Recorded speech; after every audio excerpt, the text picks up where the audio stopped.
ती गर्भपात करायचा निर्णय घेतलाच ना तुम्ही डॉक्टर संजय? कोण आहात तुम्ही? हा? आणि मला कसं काय ओळखता? तुम्हालाच काय, पण स्त्री तत्वाच्या प्रत्येक मारेकऱ्याला आम्ही चांगलेच ओळखतो. तुमच्यातल्याच एका डॉक्टर नावाच्या कसायाने मला जन्माआधी संपवलं. मलाही संपवलं. मलाही.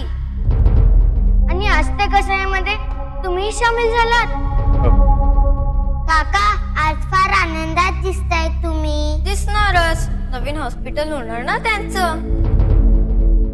हा, मग त्यासाठी गर्भातल्या कोवळ्या मुलींची हत्या करणं हे त्यांना मान्य आहे. हे बघा मुलीनो, हे सगळं मी तुमच्या आई वडिलांच्या सांगण्यावरूनच करतोय. चूक, तुम्ही हे पैशासाठी केलंय. हो, मी हे पैशाच्या लोभापायी केलंय. प्रत्येक आई वडिलांचे स्वप्न असते की त्यांनी आपल्या मुलीचं कन्यादान करावं, पण तुम्ही त्या पुण्यदानापासूनही त्यांना वंचित ठेवले, त्यांचे अधिकारी हिरावून घेतले. पण एका प्रश्नाचं उत्तर हवं आम्हाला. आम्ही असा कोणता गुन्हा केलाय की ज्याची एवढी भयानक शिक्षा देताय तुम्ही आम्हाला? आम्ही मुली आहोत, हाच आमचा गुन्हा आहे ना? नाही नाही पोरीनो, यात तुमचा काही गुन्हा नाहीये. खरं तर वंश चालवण्यासाठी तुमच्या आई वडिलांना मुलगा हवा होता. वा डॉक्टर वा.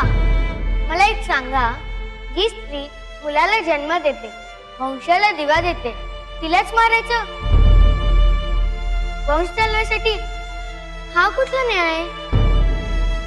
आणि मुलांसारख्याच आम्ही त्यांच्याच वंशातले ना. मग आम्ही वंश नाही चालवणार? आम्हाला या जगात यायचं होतं, खूप जगायचं होतं, काहीतरी विशेष करायचं होतं. त्या जगाला स्वतःची ओळख दाखवायची होती.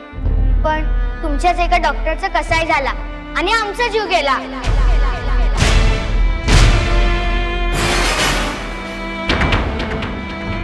तुम्ही एक काम करा, मला पुन्हा जिवंत करा. आम्हीही तुम्हाला पैसे देतो, ह्याच्या डबल. हे कसं शक्य आहे? का शक्य नाही? हे डॉक्टर आहात ना तुम्ही? डॉक्टर आहे मान्य आहे, पण देव नाही ना.